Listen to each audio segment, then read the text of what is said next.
आज हम नोबेल विजेता हॉन्कांग की कहानी पर बात कर रहे हैं, जो शायद कोरियन की पहली महिला है जिसको नोबेल मिला है। वैसे भी बहुत कम महिलाओं को नोबेल मिल रखा है और इनको किसी किताब पर नोबेल नहीं मिला, इनकी समग्र यात्रा पर नोबेल मिला है। इसमें एक महत्वपूर्ण बात ये है, अभी तक जितना भी लिखा है 11 किताबें हैं इनकी टोटल कोरियन भाषा में, जिसमें से शायद 6 ही अंग्रेजी में अभी तक आई है और जिसमें से डेबरा स्मिथ ने अधिकतर इनके अनुदित का कार्य संभाला हुआ है, इंग्लिश ट्रांसलेशन जो भी किया है। तो 11 किताबें टोटल है जो मैंने पढ़ा अलग अलग जगह। और इस कहानी पर हम जो बात कर रहे हैं, फ्रूट ऑफ माई वुमेन, अंग्रेजी में इसका नाम है, मेरी औरत का फल। तो मूलतः ये कहानी एक औरत की व्यथा कथा कहती है हमको, अगर एक लाइन में इसको अगर देखना हो। लेकिन औरत से होते हुए ये भीतरी परतों में धीरे धीरे अपने आप का ऐसा विन्यास खोलती है कि इंसान का एकाकीपन, नदियों के बंदे बिगड़ने की कथा, शहर के बसावट की बात कहती है।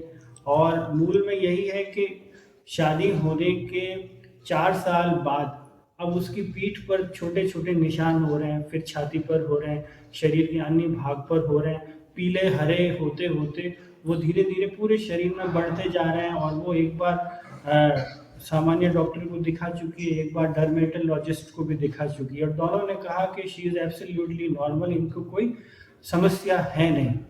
तो फिर किस तरह की समस्या है?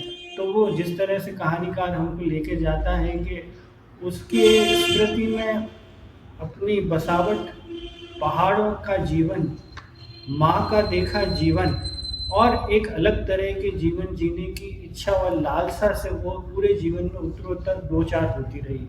और वो बहुत सारे अनुत्तरित प्रश्न हैं जो लेखिका ने इस कहानी में छोड़ दिए हैं कि वो प्रकाशन ग्रह के वहाँ पहली बार हमारे नायक से मिली और नायक से मिलने के बाद एक संवाद हुआ। उस संवाद में भी वो बार बार क्षितिज को देख रही है और वो किस क्षितिज को देख रही है ये पता नहीं है। और वो क्षितिज को देखते हुए सोच रहा है कि हो सकता है कि मेरे अकेलेपन को दूर करने का अपना एक तरीका हो सकता है। और ये भी जीवन में इसमें भी बहुत सारा एकाकीपन बिताया है, तो दो एकाकीपन मिलके हो सकता है कि एक खूबसूरत एक दुनिया बसा सकते हैं। उसकी हमारे जो कहानी में उनके पति हैं उसकी एक सोच होती है कि मैं जीवन भर बहुत लंबे अरसे तक अकेला रहा हूँ, तो मेरे अकेलेपन को दूर करने के लिए इससे खूबसूरत साथी कोई और हो नहीं सकता। और अलग अलग उपमाओं से उनके नायिका के पति ने उसको व्याख्यायित किया है कि वो हंसती है तो एक ऐसी मेज की तरह लगती है जिस पर दुनिया की सबसे हसीन चाय परोसी जा सकती है, या ऐसे मेहमानों के लिए परोसी जा सकती है जो जीवन के बहुत खास हमारे नज़दीक हैं। फिर वो कहते हैं कि वो जिस 18वीं मंजिल पर जिस अपार्टमेंट में रहते हैं उसकी बालकनी और उसकी बसावट ऐसी है कि वहाँ से चुंगयांग नदी एक फरलांग पर और एक थोड़ी सी दूरी पर चिल्पो मचाते गाड़ियों का शोर ही सुनाई देता है, लेकिन कोई मनुष्य दूर दूर तक दिखाई नहीं देता है। केवल निविड़ अंधकार है और शोर है और नदी का सोता है, उसके अलावा कोई नज़र नहीं आ रहा है। उस नदी के सोते में प्रेम से होते हुए विवाह के 1 साल तक उन्होंने तरह तरह से अपने आप को प्रेम में पाया और जब मन हुआ उन्होंने अपने साथ सेक्स किया, समय बिताया। हर तरह का आनंद दो व्यक्ति विषम लिंगी जो ले सकते हैं, तो उस तरह का आनंद और बालकनी से, उस अपार्टमेंट से, पीछे के पहाड़ से एक तारतम्य ऐसा बिठाया कि वो एक मेक हो गए। उन तीनों आसपास के पूरे वातावरण और आसपास जो भी नज़ारा रेखा चित्र खींचा जा रहा है उसके एक मेक हो गए। लेकिन रह रहकर उसके जीवन में माता की स्मृति, माता का जिया हुआ जीवन, और ये कथा शुरू होती है बसंत के आगमन से और ये खत्म होती है शरद ऋतु पर। तो मतलब एक ऋतु का आना और दूसरी ऋतु का जाना, उसके बीच में जो ऊहापोह है, उसके बीच में जो बिताया गया है जीवन है, उसी का चित्रण इस कहानी में मूलतः किया गया है। तो ये कहानी और इस कहानी में एक बात और कही गई है कि ये कहानी एक तो युवती की कथा है, दूसरी तरह से एक जीवन चक्र की भी बात कह रही है कि शुरुआत कहानी की हो रही है कि सड़क पर लाइलाक के फूल बिखरे हुए पड़े हैं और उनकी जीभ नजर आ रही है। तो और वो कहाँ नजर आ रही है, वृद्ध आश्रम के पास। तो ये कहानी उल्टी दिशा में घूम रही है, वृद्धावस्था से उस अजन्मे बच्चे तक घूम रही है, जो एक जीवन चक्र की बात कहते हैं, हमारी 4 अवस्थाओं की बात कहते हैं। और इस कहानी में बौद्ध दर्शन की भी बात है अंत पर डॉक्टर के द्वारा कि भाई किस तरह हमको जीवन जीना चाहिए। तुम्हारे सब टेस्ट नॉर्मल है कि बौद्ध रूप की तरह सम्यक भाव या स्थिर भाव से आप चीजों को महसूस करते रहिए। वो जहां जहां जा रही है उसको वो चीज नहीं मिल रही है जो वो चीज अपने जीवन से पाती है, और वो पति जिस स्वरूप में उसके सामने मिला था वो परिवर्तित हो गया। और माँ का जीवन देखा कि भाई एक छोटे से पहाड़ी इलाके में, छोटे से स्थान में रहते हुए पूरा जीवन गुजर बसर हो गया, तो क्या मेरा भी जीवन इतनी छोटी परिधि में बीत जाएगा? या जीवन का जो क्षितिज है, आकाश है, क्या मैं कभी उस सदाबहार पेड़ की तरह, सदाबहार का उल्लेख किया गया है, क्या फल फूल सकती हूँ और उस आकाश को छू सकती हूँ जो प्रकृति ने, जननी ने हमें दिया है? और हमारा जो उद्गम है, हमारा जो इस जीवन का ध्येय है, अपनी सीमाओं को फड़लांगना, अपनी सीमाओं के विस्तार पाते हुए एक ऐसे विन्यास को छूना जहां दिन रात सम तल सम विषम शब्द एक हो जाते हैं, इस तरह के जीवन की परिकल्पना। और वहां पर उस युवक में जो चमक थी, वो विवाह के बाद पूरा युवक परिवर्तित हो जाता है और वो एक आम व्यक्ति के रूप में तब्दील हो जाता है। तो जैसे उत्तरोत्तर बताया गया कि शुरुआत के 1 साल में उनके बीच में बहुत घनिष्ठ प्रेम था, लेकिन उत्तरोत्तर जैसे जैसे उनका प्रेम कम होता जा रहा है, उसके शरीर में काले पीले हरे रंग के दाग धब्बे, कुछ भी कह दीजिए, वो बढ़ते जा रहे हैं। शुरुआत में इतने नहीं थे। और जिस तरह से इसमें सेव का, आड़ू का, अलग अलग चीज़ों से उसने व्याख्यायित किया है लेखिका ने उसके शरीर को, उसकी फिजियोलॉजी को, तो वो 1 साल के बाद पूरी परिवर्तित होती जा रही है। और जैसे उनका एक सपना था कि परोला के पौधे हम बालकनी में लगाएंगे और लगाने के बाद उन गमलों को देर तक निहारते रहेंगे, और निहारने के बाद शायद हम वो स्पंदन महसूस करेंगे जो यहाँ के गंदले वातावरण में 18 फीट ऊपर के फ्लैट में हम जो रहते हैं, जहाँ पर ना हवा अच्छी है, ना आसपास का वातावरण अच्छा है, और इस शहर में इतना शोर है कि यहाँ पर तो पता नहीं जीवन गुजर बसर हो पाएगा कि नहीं हो पाएगा। एक समय तो वो शादी करने को भी तैयार नहीं थी, लेकिन वो चाहती थी कि मैं इसको भी नहीं खोना चाहती। हो सकता है कि वो जो अकेलेपन की जो जीवन में एक उसके जीवन में अकेलापन है तो वो भर जाए, लेकिन शादी होने के बाद देखा कि भाई मैंने अपनी जमा पूंजी प्रकाशन गृह में काम करते हुए सारा लगा दी है, और क्योंकि मैं इसके प्रेम में डूबी थी, और प्रेम में डूबने का मेरा एक ही मकसद था कि अपने जीवन के उन सारे रंगों को भरना या जीना जिसकी मुझे तड़प या जिसका अधूरापन मुझे जीवन भर कमी महसूस होती रही है या सालता रहा है। तो उसी अधूरेपन की यात्रा में वो उसके अंदर फिजियोलॉजिकल बॉडी में बहुत सारे बदलाव होते रहते हैं, और बहुत सारे बॉडी में बदलाव होते होते अंत पे वो वहाँ जाती है कि भाई वो व्यावसायिक काम के लिए 1 सप्ताह के टूर पे जाने वाला है, और 1 सप्ताह में टूर पे जाने वाले के अगले दिन ही वो उस स्वेटर को वापस दोबारा पहनती है जिसमें माँ की गंध मौजूद है। अब उसमें उसके जीवन में माँ कितनी बची है नहीं है, इससे आप समझ सकते हैं कि वो गंध, उस अधूरेपन, वो गंध माँ की गंध के साथ उस बसंत ऋतु के होने का आभास भी है, जो पहली बार उसने बचपन में समुद्र किनारे पिता और माता के साथ एक बसंत ऋतु के मौसम में अपने आप को अठखेलियां करते हुए पाया था। और जीवन के सबसे स्वर्णिम और खूबसूरत दिनों में वो यादें आज भी उसकी स्मृति में दर्ज है।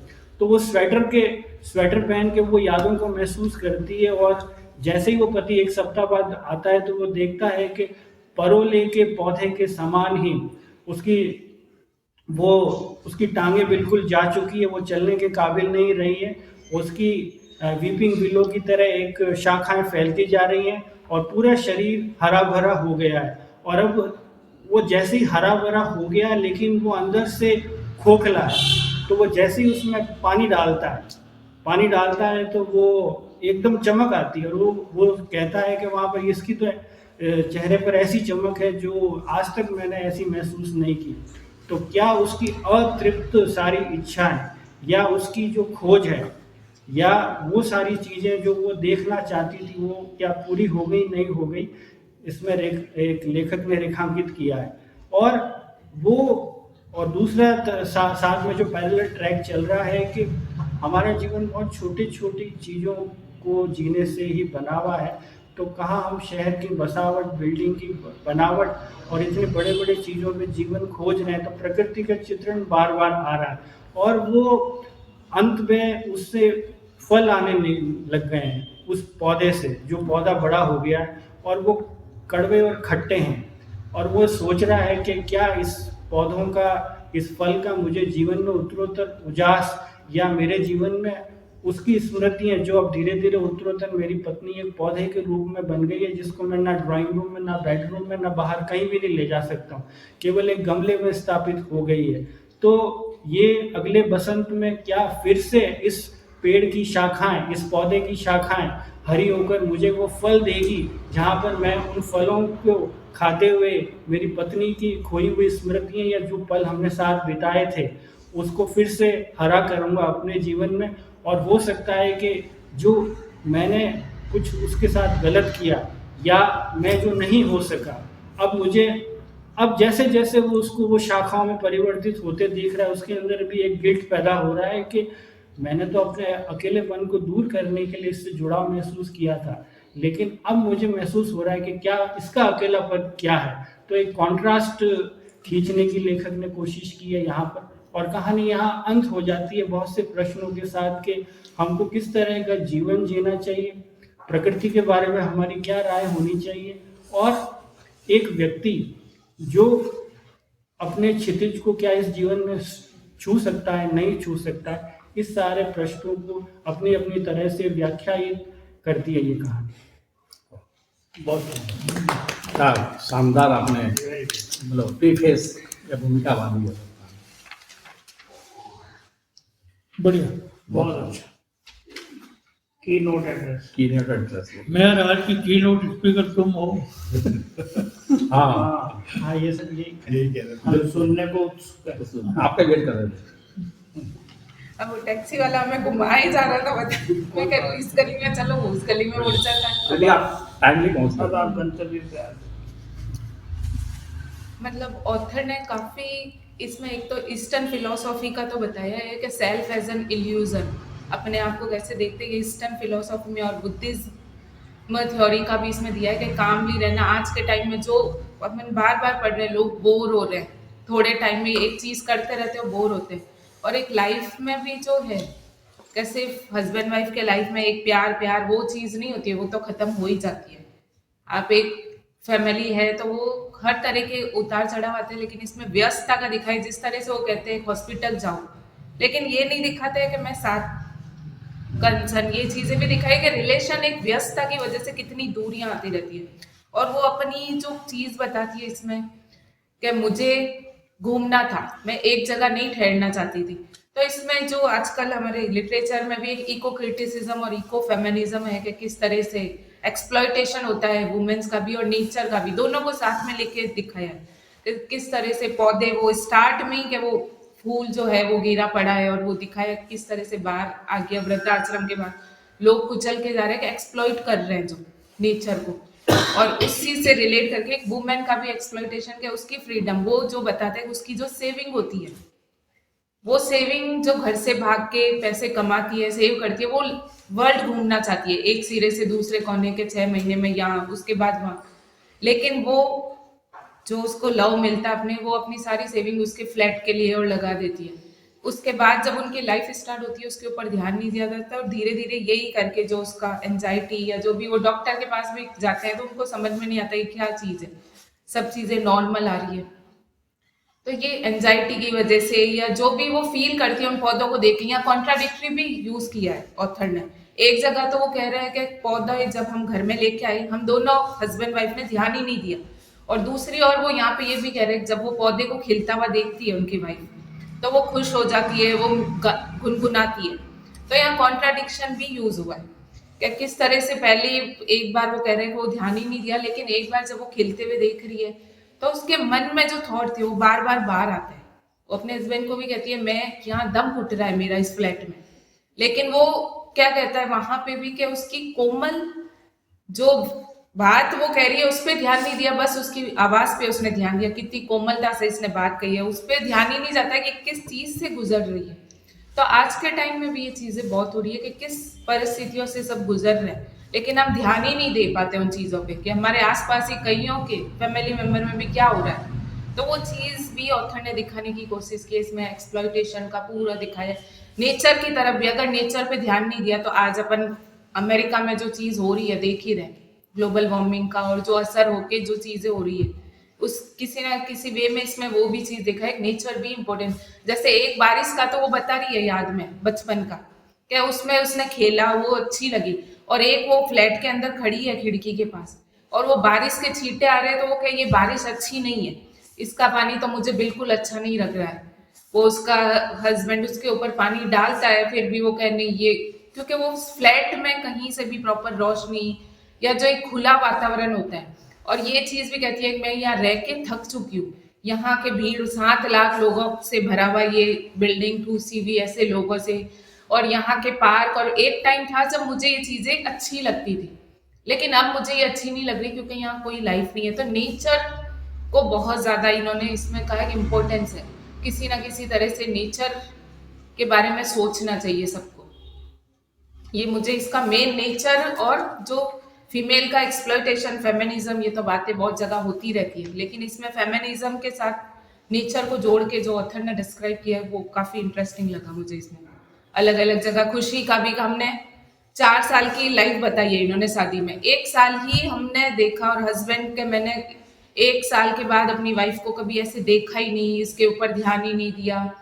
वो अपनी व्यस्तता जो सपने का बता रही है अपने माँ को, कब मैं लिख नहीं पाऊंगी आपको, लेकिन अपनी याद अपनी मेमोरीज बता रही है। तो कहीं ना कहीं उसमें वो जो पुरानी उसका बचपन जो जिया वही उसकी लाइफ थी, और जो भागम भाग दौड़ की लाइफ में वो जी रही थी उस लाइफ में कुछ नहीं था, जो वो अपनी इच्छाएं थी वो भी दबवाली उसने ना, उसके हस्बैंड ने भी ये ध्यान नहीं दिया। वो अकेली इस फ्लैट के अंदर, उसका अकेलापन दूर नहीं हो रहा, वो बार बार खुद का ज्यादा बता रहा था इसमें हर जगह पे, मेरा अकेलापन दूर हो रहा है, मैं आता हूँ थक के तो आज मुझे महसूस नहीं हुआ, आज मुझे मेरी बीवी पहले वाली नहीं लगी।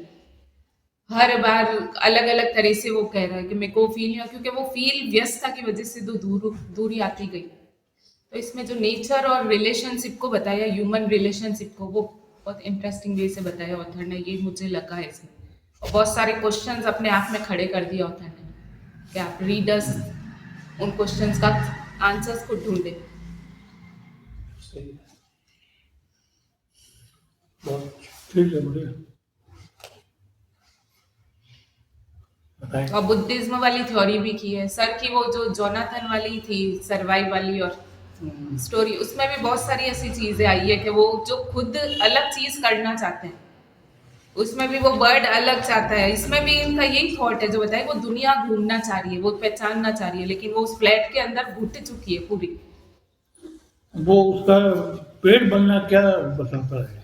पेड़ बनना ट्रांसफॉर्मेशन, वो चेंज चाहती है, जो खुशी एक नेचर, लेकिन उसमें भी लास्ट में कहते हैं वो एक पॉट में ही रह गई है, एक पॉट में ही बस एक पौधा बन के रह गई है, एक पेड़। हाँ। लेकिन ये भी तो उसी का ही सपना था ना कि इधर उधर घूमती रहो, एक जगह टिको नहीं, तो एम्बिशियस तो वो भी थी। वो एम्बिशन ही तो दब के जो उसका एंजाइटी से बाहर है, वो एम्बिशन उस घर के अंदर उसकी एम्बिशन पूरी करने के लिए वो दौड़ भाग कर रहा था, वो हो गया कि वो ओवर एम्बिशियस हो गया, लेकिन एम्बिशन तो इसी की पूरी कर रहा था कि मेरे को इधर रहना है, इधर रहना है, तो ओवर एक्चुअली एनिमेशन है जो फिजियोलॉजी का है ना, that is psychology, psychologically she is physiology होता है तो वो में वो अकेलापन फील करता है, साइकोलॉजी सिकनेस, वो साइकोलॉजी में तो रहे मान लीजिए उसके विकार तो है, भले वो शारीरिक हो या मानसिक नहीं, विकार हो। फिजियोलॉजी होती है क्योंकि वो जिस तरह से बता रहे हैं ना, पौधों को ध्यान नहीं दिया, और बाद में एक जगह पे ये चीज है ना कि वो पौधों को नहीं दे रहे हैं। डिसऑर्डर, हाँ ये डिसऑर्डर, डिसऑर्डर, मतलब उसकी वो जो साइकोलॉजी, लेकिन फिर भी दबी उसमें हुई पल कैसा इच्छाएं जाता है थी, लास्ट में पौधे में। जो उसकी मैंने उसको कामनाएं थी, सिंबॉलिकल उन्होंने आप सिंबल्स काफी बताइए यार, सिंबल्स। आप बता रही हैं। मुझे जैसे स्टोरी पढ़ के स्टार्टिंग में तो मुझे ये लगा कि 2 अकेलों ने साथ में चलना तय किया, वो भी अकेली थी और ये भी अकेला था, दोनों मिलके आ गए साथ रिलेशन में। पर जो यहाँ पे आदमी है मेन जो है, उसने स्टार्टिंग में जो मैंने एक लाइन पढ़ी कि जब तक उसने जॉब नहीं छोड़ा अपना तब तक उसने शादी के लिए हाँ नहीं कहा था। मतलब ही वॉज वेटिंग कि ये मना करे पहले मैं जॉब नहीं करूँगी, तब मैं इसलिए शादी मैंने अंडरलाइन किया कि शादी तब उसने पक्की की कि ये जॉब छोड़ दे। फिर उसने अपने जॉब से जो बचाया हुआ पैसा था वो सब शादी में लगा दिया। 2 जने आए और जैसे कि मुझे इस मतलब मेन ये भी लगा कि जो मूलभूत आवश्यकताएं होती है व्यक्ति ने उसके लिए शादी की, कोई रोटी कपड़ा मकान सेक्स, उन चारों मूलभूत आवश्यकताओं के लिए उसने शादी की। शादी हुई, स्टार्टिंग में उनका चल रहा था जैसे भी अच्छा चल रहा था, ये नहीं जाती थी बाहर, ये घर में रहने लगी, तो वो जो अकेलापन और जो उसकी पुरानी इच्छा है वो भी साथ में धीरे धीरे ग्रो करने लग गई कि ये मतलब कहीं वो कंफ्यूज भी थी कि मैंने ये क्या डिसीजन लिया या जो भी। जैसे अब वो अपनी प्रॉब्लम्स जब अपने हस्बैंड को बता रही है तो वो हर जगह बोल रहा है तुम जाओ, ये क्या हो गया। उसको ये भी नहीं पता कि उसने सही ढंग से अपनी बीवी को किस दिन देखा था। तो वो भी बता रहा है कि उसकी एब्सेंस रिलेशनशिप के अंदर, 2 रिलेशनशिप में आए, एक वो सब काम कर रही है। एक चीज़ और थी कि उसने अपनी पत्नी के लिए ये भी कहा कि वो बहुत आकर्षक नहीं थी, फिर भी मतलब मैंने वो सब काम कर लेती थी, बाकी कामों में वो बहुत अच्छी थी, इसलिए हमने शादी कर ली। तो आप स्टार्टिंग से देखिए, जॉब छुड़वा दी, आकर्षक नहीं थी तो भी उसने कर ली क्योंकि घर का काम संभाल रही है, मुझे संभाल लेगी सब कुछ। तो ये जो कह रहे थे कि उसकी इच्छाएं पूरी करने जैसा मुझे नहीं लगा कि वो उसकी इच्छाएं पूरी करना चाह रहा था यहाँ पे। एम्बिशियस तो थी, उसका था ही, वो एम्बिशियस थी बट उसने काफी चीजें छोड़ दी यहाँ पे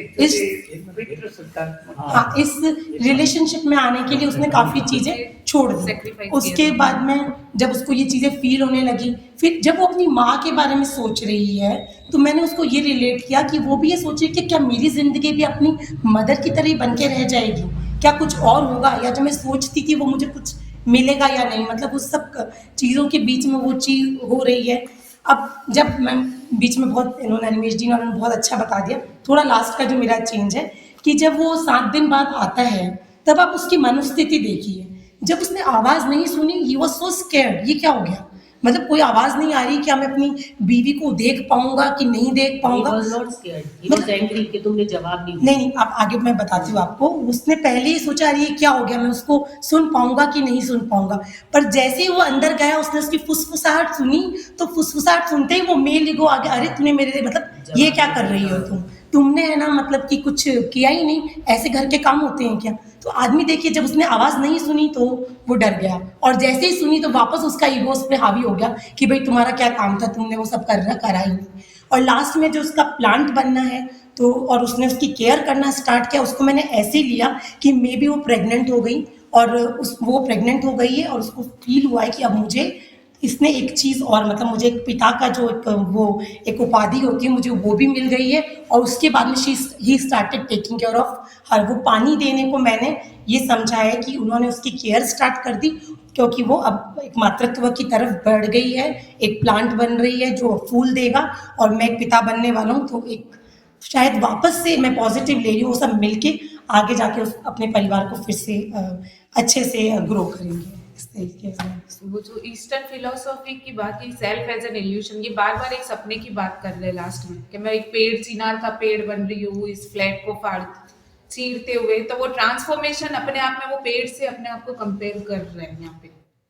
जो वो एम्बिशियस है, वो जो घुट गई थी अंदर, तो वो पेड़ बन के किस तरह से वो सपने का 2 बार मैं जिक्र करिए, बार बार सपना था। लास्ट में जब उसका डॉक्टर का और सारा सीन दिखा था, वो माँ को कहती है मैं आपको शायद खत नहीं लिख पाऊंगी, उस बात में वो ये बात कर रही है कि मैं चिनार का पेड़ बन के और इतना लंबा हो जाऊंगी, इस बालकनी, इस फ्लैट सबको चीरते हुए मैं आकाश के पास पहुंच जाऊं। तो वो जो उसका उड़ने की और चाह थी वो कहीं ना कहीं दिखा रहा है इसके अंदर। और वो जो इनकी ये पूरा जो ईस्टर्न फिलोसॉफी पे है कि वो सेल्फ को हम अपने आप को किस तरह मानते हैं इल्यूजन वे में, तो वही ट्रांसफॉर्मेशन यहाँ पे इसी चीज को बताया है, पेड़ का और अपने आप से एक पौधा बनना। और वहाँ पे भी किसी ना किसी चीज, जैसे हम ओविड की मेटामॉर्फोसिस भी पढ़ते हैं तो उसमें भी जो रोम की माइथो है, ग्रीक माइथोलॉजी जो दिखाई है, उसमें कोई ना कोई चीज से बचने के लिए ट्रांसफॉर्मेशन पेड़ में या एनिमल में या इस तरह से अकेलापन से, काफका का भी हम जो पढ़ते हैं उसमें भी वो यही अकेलापन, जब तक उसके पास पोजीशन है सब लोग आसपास आते हैं, जैसे ही वो एक चेंज हो जाता है एनिमल के अंदर और उससे सब डरते हैं और दूर होते रहते हैं और अकेलेपन से एक दिन वो खत्म हो जाता है। तो यहाँ पे भी ये चीज अकेलेपन से वो अपने आप को इतना होता है कि वो पूरी तरह से लाइफ खत्म हो जाती है उसकी। वो बार बार जो चीज देखती है उसमें सिर्फ बालकनी में वो पौधे ही देख पाती है और उन्हीं चीज को फील करती है। तो उसको फील करते करते उस चीज को दिखाया, अपने एम्बिशन को उससे जोड़ देती है। मे बी उस पौधे से कि मैं एक पेड़ होती तो शायद मैं वहां तक पहुंच जाती।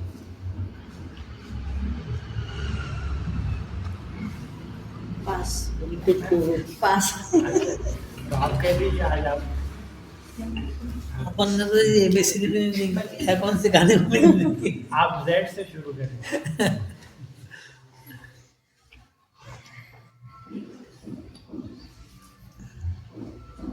आप बताइए सर। क्या अगर अपने कमेंट जो भी भाव है वो अपने जो भी आपने समझा कहानी को बताएं। वैसे कहानी आज सुबह ही पढ़ी थी मैंने, पूरी कहानी सुबह ही पढ़ी थी। तो इनका जो ये सोचना है कि जो लास्ट के अंदर एक बच्चा जो होने की जो है ना पुनर्जीवन की जो बात हो रही है, तो मैंने भी उसको है ना ऐसे ही रिलेट किया था। इन्होंने बता दी वो चीज़ कि है ना जो मतलब वृद्धाश्रम से जो हमारी ज़िंदगी है वो बच्चे की तरफ जा रही है। तो लास्ट में मैंने भी उसको वैसे ही रिलेट किया था कि वो शायद प्रेग्नेंट हो गई है और वो प्रेग्नेंट होकर अपने एक नव अंकुर को जन्म देगी। इसकी वजह से वो पिता बनेगा और वो मेल ईगो उसका तो है, इसके अंदर पूरा पितृ सत्तात्मकता पूरी तरह से भरपूर तरीके से दिखाई हुई है कि पितृ सत्तात्मकता और स्त्री और नेचर को एक्सप्लॉइटेशन का जो इन्होंने ना बहुत एकदम मतलब जोर दे के बात कही है इन्होंने कि ये चीज़ है। और बाद में वो पिता बनने की जो बात है ना वो उससे मैं थोड़ा एग्री कर रहा हूँ कि हाँ ये बात सही है कि गमला जो है वो पिता वो नव अंकुर उसके अंदर क्योंकि वो बार बार उल्टी का जिक्र हो रहा था। मैंने उसी से रिलेट किया। पीलापन बाहर आ रहा है तो वो पीलापन छोड़ रहा है पेड़ और हरापन उसमें आने लगा है। और वो जो अचानक से उसका केयर करना वाला भी वो एक पानी जब उसको कर रहा है नरिश कर रहा है, पानी नरिश कर रहा है, मतलब कि वो उसको थोड़ी बहुत उसकी केयर करना शुरू कर रहा है क्योंकि उसको लग रहा है कि अब ये प्रेगनेंसी में है और मुझे एक नई उपाधि दे देगी कि पिता की उपाधि दे देगी। मैंने भी यही जब उसको घर गंदा दिख रहा है ना तब उसको पहले तो गुस्सा आ रहा था, फिर बाद में गुस्सा नहीं हुआ उस चीज में क्योंकि अब उसको पता लग गया कि वो मुझे कुछ देने वाली है, मिलने वाला है। तो मेल ईगो इसमें मतलब वो इसमें है ना मेल ईगो मेल पितृ सत्तात्मकता को बहुत जोर दे के बताया हुआ है। कहानी की शुरू डायरेक्टर भी आदमी को रखा है, डायरेक्टर भी आदमी को रख रही तो औरत को भी रखा, लेकिन सेल्फ इंडिपेंडेंट नहीं दिखाने का तरीका ही रखा उसने। मतलब पहले तो उसने जॉब करी थी, स्मार्ट थी, तो वो क्यों ऐसे घुट के रही?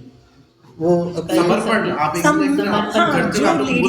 महिला का यही तो बात होती है। उसने कहा ना मैं जा भी नहीं सकती क्योंकि मैं इसको नहीं छोड़ना नहीं चाहती। एक लाइन भी बोली है इसने। जी वो भी बोली कि मैं छोड़ नहीं सकती। इसलिए वो माँ को वापस करेगी। मैं भी जैसे माँ एक दिन मरकर अपने पिता अपने हस्बैंड के पास है, बस मैं भी वैसे ही हूँ। उसी अपने थॉट में माँ के थॉट में वापस आ चुकी है। क्या वो भी वही औरत बन बस जाएगी? मुझे भी अब वही जिंदगी जो खुलने के जो आसार है वो अपने बच्चे में दिखेगी, वो जैसे उसकी माँ देखती थी। तो वो ये सारे सिंबल्स है, सारे कलर्स का बहुत ज्यादा अच्छे कलर्स सुनहरा पीला साइकोलॉजिकल जो एक लेडी के एकाकीपन को एक मतलब पत्नी के जो भी एकाकीपन को इन्होंने भरपूर तरीके से मतलब समझाया है कि अगर वो अकेली है, हस्बैंड नहीं है, तो वो सच्ची में कितनी अकेली है और वो अंदर से भी टूट रही है, बाहर से भी टूट रही है, हर तरीके से टूट रही है। और जैसे ही और ये बता भी रही है कि प्लेटफॉर्म पे और वो सारी ईस्टर्न जो कंट्रीज उसमें वाकई किस मनोस्थिति से इंसान गुजरा, जैसे हम लोग देख भी रहे हैं कि जापान वगैरह में बहुत आत्महत्या की रेट बढ़ रही है, एकाकीपन की रेट बढ़ रही है। तो सच में इंसान किस हद तक जाया जा रहा है, वो कैसा बस उपभोक्तावादी होता जा रहा है, वो पूरी अच्छे से उसने एक्सप्लेन किया। ये भी नोटिस की अभी है ना। हाँ उनकी बात पूरी हो जाए पहले हम मैंने एक चीज ये नोटिस की कि कुछ कोरिया के एटमॉस्फेयर के बारे में कुछ कल कह रहे थे। नहीं, मैंने जो नोटिस जो किया कि ये जो काम का बोझ है ना, जैसे ये एस नारायण मूर्ति ने जो कहा कि काम का बोझ अब हमारे ऊपर काम का व्यस्तता है, जो वो भी इस कहानी के अंदर पूरी तरह से ना ठूसी हुई है कि आदमी 12-12 घंटे काम कर रहा है, सप्ताह में 90 घंटे काम कर रहा है तो वो चीज़ भी है कि उसका निजत्व जो है वो खत्म हो रहा है, खत्म होता जा रहा है, वो संबंधों पे, इन सब चीज़ों पे ध्यान नहीं दे पा रहा है। तो वो चीज़ भी इस कहानी के अंदर है कहीं ना कहीं के 10 घंटे 12 घंटे काम करने के बाद वो आदमी जब थका हुआ घर आएगा तो उसके पास ऊर्जा ही नहीं होगी उतनी कि वो अपने पत्नी पे ध्यान दे या बच्चों पे ध्यान दे या किसी पे ध्यान दे पाए। तो ये अवसाद का जो है कि सुसाइड कर रहे हैं लोग। हाँ, अवसाद को दर्शित कराया दर्शित इसमें ये भी एक चीज इसमें दर्शाई हुई है। यही है मेरा। कोई पैसा कमाने की दौड़ में लगे हुए हाँ, हैं। 7 लाख लोग हैं, भीड़ है, लेकिन फैमिली अपना उस पेपर में आया था ना किसी एक जगह का, उस वहाँ पे सिर्फ एक पूरा है ना ये फ्लैट टाइप ही बना हुआ और पूरी आबादी वही रहती है। वही रहती है, स्कूल भी उसके अंदर और सब कुछ उसके अंदर ही है। कितनी आबादी थी वो सब आया था उस कंट्री का भी थोड़े टाइम पहले। क्या पूरी एक है ना बिल्डिंग के अंदर ही पूरा वो देश की आबादी उसी में रह रही है। तो मतलब लाइफ को बता दिया ये फ्लैट वाली और जो लाइफ है ये कैसी लाइफ हो गई आजकल। रोड पे निकलती है लाइफ में सारा नहीं, मैंने कहीं अभी आप बताएं। कोई नेट पे पढ़ा था इस बारे में कि जो इनका नॉवल है वेजिटेरियन, जिस पे कि मिला है नोबेल प्राइज, उसके अंदर एक इस तरह की पितृसत्तात्मकता की बात की गई है कि उसकी जो महिला पात्र है वो वेजिटेरियन होना चाहती है, वो मांस को नहीं खाना चाहती, लेकिन उसको ज़बरदस्ती उसका पति और उसका पिता ही वो ज़बरदस्ती हाथ पकड़ के और उसके मुंह में वो ठूसते हैं पिग का मांस कि ये आप खाओ, खाना पड़ेगा। तो ये इस तरह से एक चल रहा है कि वो पितृसत्तात्मकता को दिखाया है। दूसरा वो ये बताना चाह रहे हैं कि ये जो एक लेडी जो होती है उसकी जो आकांक्षाएं हैं, उसके जो ड्रीम्स हैं, वो जो करना चाहती है वो हो नहीं रहा है because of this type of situation in the society.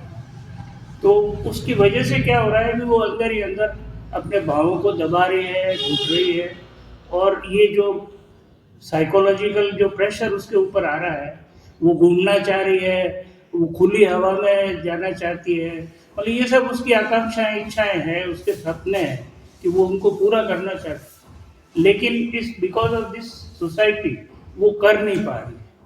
तो उससे जो घुटन और जो उसके ऊपर प्रेशर है वो एक साइकोलॉजिकली उसको पेन दे रहा है, एक एंगुइश है जिसको वो दबा रही है। तो उससे वो सारे वो डेवलप हो रहे हैं उसके, वो एक्चुअली वो सिंबोलिज्म है कि किस तरह से वो हरे में डेवलप हो रहे हैं। डॉक्टर को क्यों नहीं दिख रहे हैं वो कह रहा है ये बिल्कुल नॉर्मल, क्योंकि फिजिकली तो वो normal, physiologically normal, but psychologically she is not normal, she is becoming abnormal. तो उस चीज में दूसरा उसके पति का भी आप देखो कि वो कितनी बीमार लग रही है उसको, even then he is not going with हर।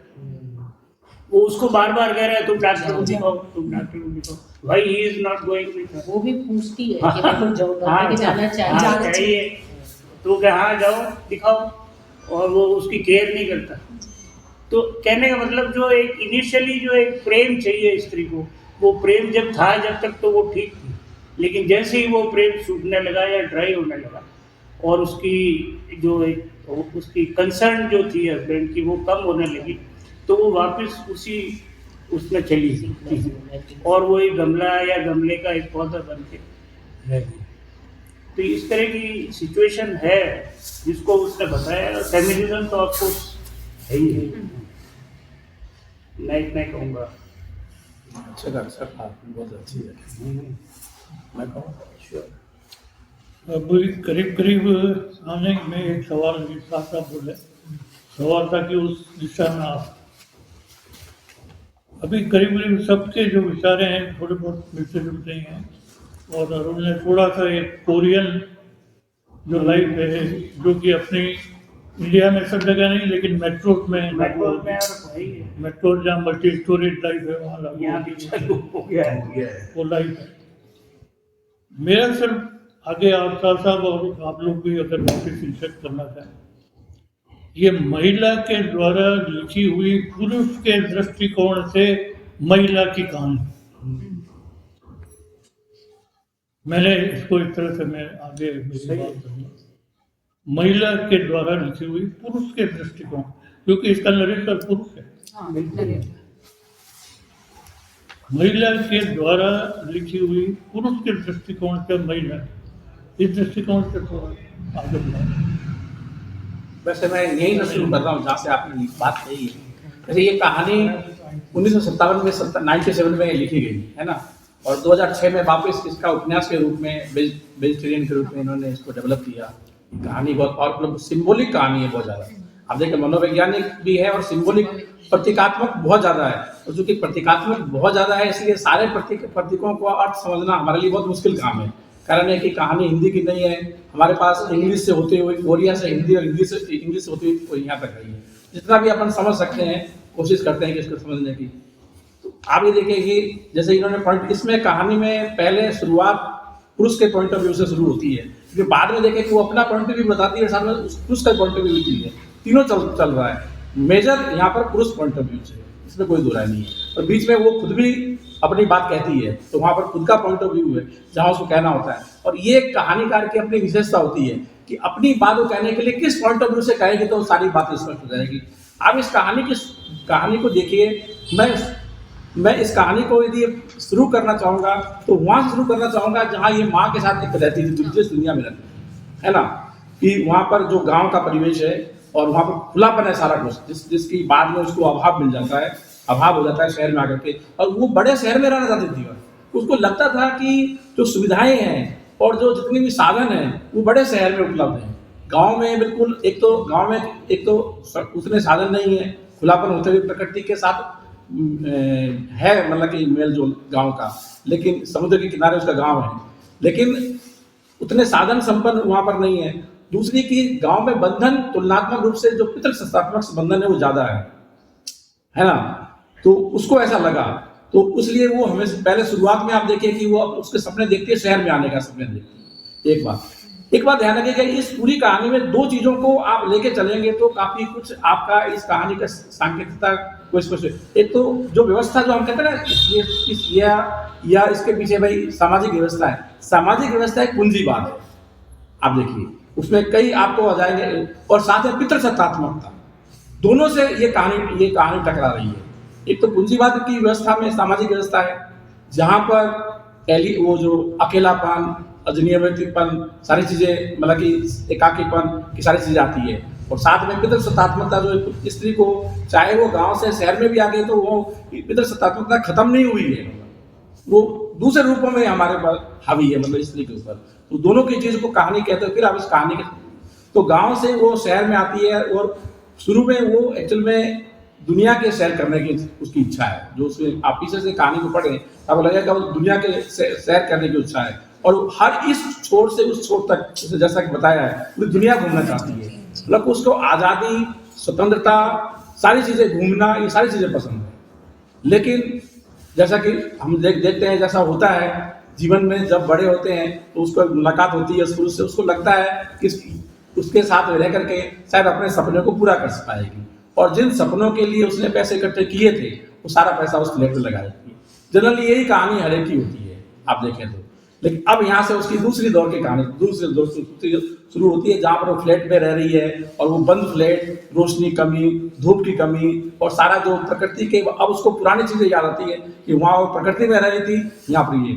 तो ये सांकेतिकता के सहारे ये बताना चाहते हैं कि जो आज का जो मतलब कि नगरीय जीवन है, जो बहुत, मतलब कि हम इसको यहाँ पर बहुत कम महसूस करते हैं। यदि इसको बेंगलोर में, बॉम्बे में, इस तरह के जगह पर जाएं तो ज़्यादा महसूस होगा कि नगरीकरण का जो नारकीय जीवन बन गया है, भले आपको सुविधाएं तो मिल गई है, साधन संपत्ति मिल गई है, लेकिन जो नारकीय जीवन बन गया, जो आपको जो कहते हैं ना कि खुली हवा में सांस लेने की बात, धूप से मुलाकात की बात, प्रकृति के नजदीक की बात, वो कहीं इसमें मतलब क्या है वो बताया, इसी रूप में बताया कि वो मतलब की चीज़ें से वंचित हो जाती है, पूरी से महरूम हो गया वो गई है, वो है ना। उसको लगता है कि वो घुट गई है, और उसका उम्र भी जिस उम्र में है उससे ज़्यादा उम्र आ गई है। एक तरह से उसका एक तरह से कहना चाहिए कि व्यक्तित्व का ही नहीं, पूरे सपनों का ही नहीं, सब चीज़ का, मतलब फिजियोलॉजिकली भी और साइकोलॉजिकली भी क्रश हो गए है। ऊपर से पितृसत्तात्मक की बात भी है, लेकिन सारा का सारा दोष हम केवल उसको नहीं दे सकते, क्योंकि एक बात इन्होंने अच्छी पॉइंट आउट किया कि जो रात दिन इतना वर्क आवर्स होते हैं आज की पूंजीवादी व्यवस्था में जो काम करना पड़ता है, उसके कारण से परिवार पर भी व्यक्ति पूरी तरह से ध्यान नहीं दे पाता।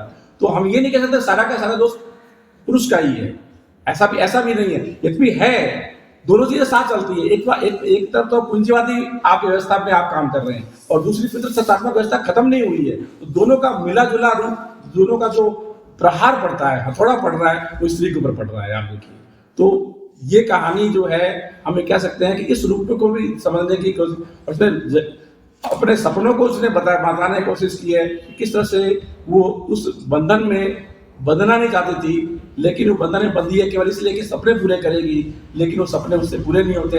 तो एक तरफ उसके उस पर ही प्रश्न चिन्ह उसने लगाए हैं, मतलब उन चीजों पर ही प्रश्न चिन्ह लगाए हैं। सामाजिक व्यवस्था जो पूंजीवादी व्यवस्था बनी है उस पर भी प्रश्न चिन्ह लगाए हैं। और कहानी सांकेतिक रूप में, चाहे आप बता रहे हैं कि वो मतलब कि प्रेग्नेंट है या वो अपनी जगह पर है, लेकिन ये सारे प्रश्न क्या कि ये जो सामाजिक व्यवस्था हमने बना दिया है, या जो ये आर्थिक व्यवस्था हमारी बनी है, क्या ये हमारे लिए सर्वाइवल के लिए या ग्रोथ, सर्वाइवल को छोड़ दीजिए, क्या ग्रोथ के लिए पर्याप्त है? ये यहाँ पर प्रश्न चिन्ह लाके हमारे सामने है। क्या ये इसमें जो जिस मनुष्यता की हम बात कर रहे हैं कि उसका जो डेवलपमेंट होना चाहिए, वो आगे पहुंचना चाहिए, तो क्या ऐसा इस व्यवस्था में रह करके जो ये पूरी यांत्रिक व्यवस्था बन चुकी है, जिससे निकलना बड़ा भारी काम है, तो इसने बताया कि भाई किस तरह से फ्लैटों में लाखों लोग रह रहे हैं और इस तरह से जीवन बसर कर रहे हैं, तो क्या ये संभव है? ये हमारे सामने इसने चुनौती के रूप में रखा है। विभिन्न चीजों के साथ में हमारे सामने चैलेंज किया है, चैलेंज रखा है आज की व्यवस्था को, मतलब कि क्या इसका क्या रूप निकल सकता है। हम जानते हैं कि इतना आसान नहीं है इन चीजों को चुनौती के रूप में तो पेश इन्होंने बता दिया, लेकिन उसका हल पाठकों को निकालना है, लोगों को निकालना है कि उसका क्या सोल्यूशन हो सकता है। उन्होंने कहानी को ओपन एंड रखा है कि आप पर छोड़ दिया है कहानी के ऊपर कि आप इसको अपनी बात कहने के साथ। ये 97 में लिखी ना 1997 यानी 25 साल कहानी को लिखे हुए, लेकिन 2006 में इसने उपन्यास लिख दिया था इसी को आगे। मतलब मेरा कहने का मतलब है 97 में लिखा गई कहानी, लेकिन आज भी रेलेवेंसी आज भी समकालीन आज तो बहुत ज्यादा रेलेवेंट अपार्टमेंट व्यवस्था। वो इसलिए रेलेवेंट अपने को लग रहा है, एक मिनट आपको मैं टोक रहा हूँ, हालांकि टोकने की आदत कम है, कि ये कोरिया ही रहती है ना, और दक्षिण कोरिया डेवलप्ड कंट्री है ना, और अपन तो अभी डेवलप की तरफ बढ़ रहे हैं, इसलिए हमें बहुत ही समीचीन लग रही है ना, जबकि वो तो उस दौर पर गुजर चुकी, वो वहां पर पहुंच चुकी है, उस पीक पर जो पूंजीवाद या कहना चाहिए इस नगरीकरण के पीक है, वहां पर पहुंच चुकी है ना, और ये अपन उससे तरफ बढ़ रहे हैं। तो हमें उस 1997 की कहानी भी लगती है कि जैसे हमारे देश की कहानी है। अगर हम तो पैरासाइट फिल्म भी देखें ना, देखें तो कहानी यही है। देखी मैंने पैरासाइट, जिसमें फरहान ने बिल्कुल सही है कि जब वो एक जगह जिक्र आता है कि वो होठ बीच लेती है बार-बार, और पहले तो वो कोमलता से समझाती भी थी, फिर समझाना बंद कर देती है। तो वही फेमिनिज्म और प्रकृति पहले हमको समझाती है, लेकिन हम नहीं समझ रहे, वो प्रकृति भी जिस प्रकार से आपको बंद करके रखने लगी है, तो वो दोनों चीजों को बहुत रूपकों से बहुत सही तरीके से समझाया गया। और जब एक्सप्लॉइट होकर रिजल्ट आता है, बुरा ही आता है। मतलब तीन चीजों का मेल बैठाना है, इस पर मेरे ख्याल में प्रश्न चिन्ह है। पहली बात है पितृसत्तात्मक सत्ता, जिससे कि बंधन पे बांधती है और अनावश्यक बंधन पे बांधती है। जगह जगह ये बात बताई गई है, जैसे कि उसने, आप देखें कि उसने बताया है कि सारी जब वो पैसे पूंजी लगा देता है और वो अपने सपनों की बात पति से शेयर करती है, तो वो उसको है कि बचकाना और रोमांटिज्म मानता है, और धीरे धीरे उसको लगता है कि जो मेरे संपर्क में आने के बाद उसको जो कम कर दिया, जबकि वो सपने उसके टूटते नहीं है, उसके बने हुए हैं। तो एक तो ये पितृसत्ता में ये है कि पुरुष समझ लेता है कि उसने कह दिया, मान लिया है। मान उसने शायद इसलिए हुआ कि जनरली होता है कि भाई तालमेल बिठाने के लिए, जिंदगी गुजारने के लिए मानना भी पड़ता है, भले उसको ये न कहा करके यदि हम कहेंगे कि नहीं हम आपकी बात इसलिए मान रहे हैं कि हमें साथ रहना, बिना कहे ही मान लेना पड़ता है ना, अंतर्निहित है एक बात। तो एक तो ये पॉइंट है। दूसरा पॉइंट है कि जो ये नगरीकरण की जो पूंजीवादी व्यवस्था है, दो, और तीसरा प्रकृतिवादी, पहला शुरुआत की बचपन उसका वहीं गुजरा है, लेकिन वहाँ जो परंपरागत जीवन है वो भी कम, साधन संपत्ति का अभाव है वहाँ पर। एक पहली बात ये है, आप संपत्ति का साधन के संपन्न का अभाव है, और वहाँ भी बंधन ज्यादा है, शहर से ज्यादा है। तो इन तीनों की चीजें हमारे सामने चैलेंजिंग है कि तीनों का तालमेल कैसे बढ़ाए कि जीवन प्रकृति के नजदीक भी रहे, पितृ सत्तात्मक उससे दूर भी हो, और हम मतलब क्या है कि एक उन्मुक्त तो नहीं कह सकते, लेकिन एक फिर भी काफी कुछ प्रकृति के नजदीक रहते हुए हम मतलब कि उसमें महसूस कर सके, तरोताजा महसूस कर सके, एक आर्टिफिशियल जीवन नहीं जीना पड़े। ये हाउ इट पॉसिबल, ये तीनों चीजों का जो इसलिए प्रश्न चिन्ह लगाया है। कहते हैं ना समय बदल रहा है, लेकिन समय कुछ नहीं बदला। 25 साल पहले भी वही सत्ताधिकार थे। एक्चुअली दो पार्ट इंडिया तो हमेशा ही रहे। इसमें सिंपल सा आज काफी भी कुछ वही है। एक पार्ट में तो उसका हस्बैंड माँ से ज्यादा फिर वो हस्बैंड भी एक आता है। जगह वो कह जाए वो खूबसूरत नहीं है उसमें, लेकिन जिस तरह के गुण वो अपेक्षा और बाद में जैसे जैसे वो मेन वही था कि सारे घर के काम कर रही है। तब वो वापस खेलने लगे। फरा ने अपने ग्रुप में कुछ इंफॉर्मेशन डाली है जिसमें ये जो ट्रांसफॉर्मेशन हुआ है उसमें कुछ आर्ट पेंटिंग वगैरह का तो उसके बारे में बोला नहीं।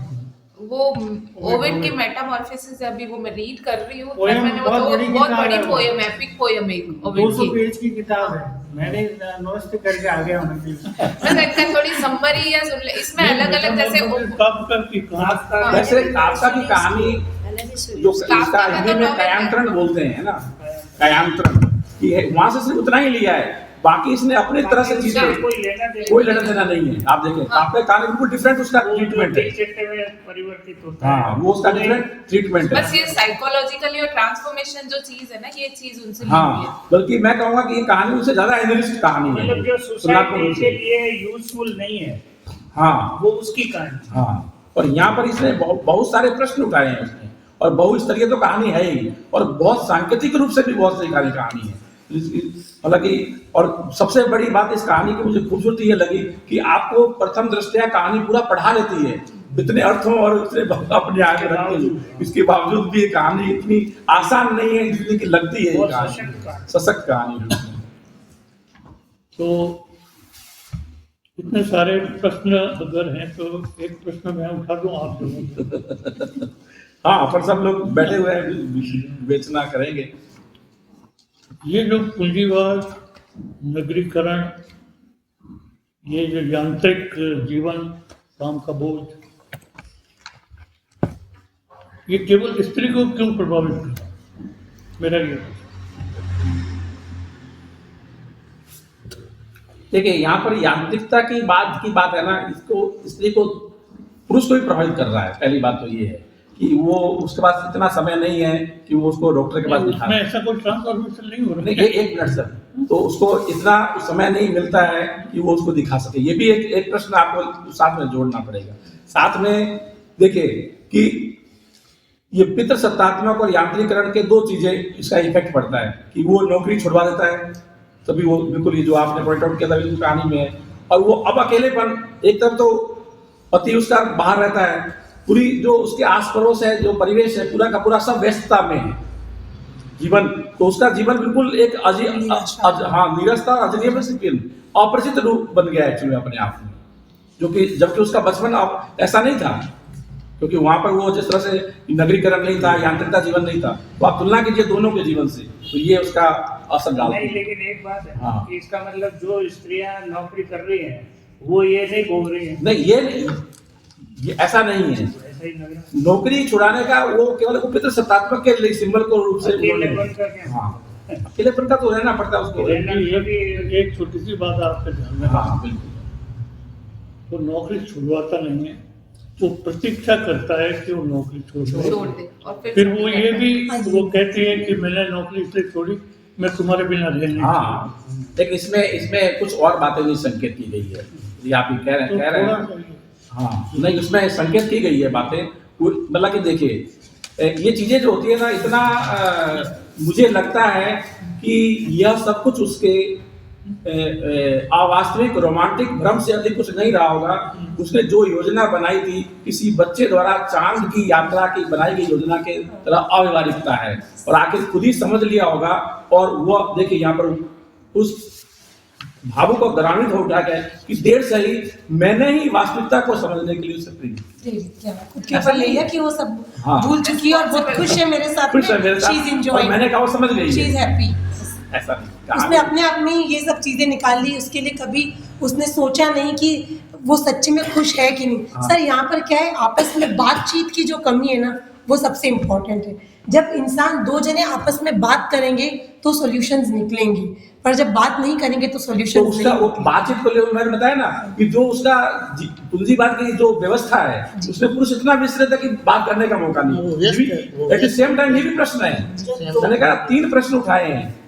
पूंजीवादी जो व्यवस्था है उसके कारण से जो दूरी हो गई है, पितृसत्तात्मक कारण से जिसको डोमिनेट करता है पुरुष उसमें 2, और तीसरा प्रकृति से हम दूर होते जा रहे हैं। तीनों तो एक साथ आपको देखना है, आपको तीनों नहीं, पर बॉस ने कहा है इससे स्त्री क्यों प्रभावित स्त्री होगी? क्यों इससे प्रभावित, बच्चे स्त्री भी होते हैं। प्रभावित हाँ, इसलिए उससे सारे होती भाई है। लोग इसलिए बता दूं, नहीं, बाहर स्त्री से आई प्रभाव- है, इसमें जो लग रहा है कि पुरुष तो उसी जगह से पला पड़ा है, उसमें उसकी मानसिकता का शायद भान होगा, लेकिन जो स्त्री इस कहानी के हिसाब से वो एक उन्मुक्तता से जो सोच के आई थी वो हुआ नहीं, इसलिए ये प्रभावित हो रही है। पुरुष तो वही चीज देखता हुआ शहर जो हाँ, भाग दौड़, जो वो चीज देखते उसके हैं। दिमाग में तो वो रंग दौड़ है, उस औरत के दिमाग में वो दौड़ नहीं थी, वो दौड़ के हिस्से में जबरदस्ती फंस गई है। स्त्री प्रभावित इसलिए भी होती है कि स्त्री थोड़ी सी भावुक भी है, और हमारी सामाजिक व्यवस्था इस तरह की है शुरू से ही कि आदमी थोड़ा सा प्रैक्टिकल होता है, और लेकिन उसके यहाँ जो औरत है ना उसके जो सपने हैं वो एक दब से गए हैं, जो उसने देखे तो उसको लगा था ऑटोमेटिकली सपने मेरे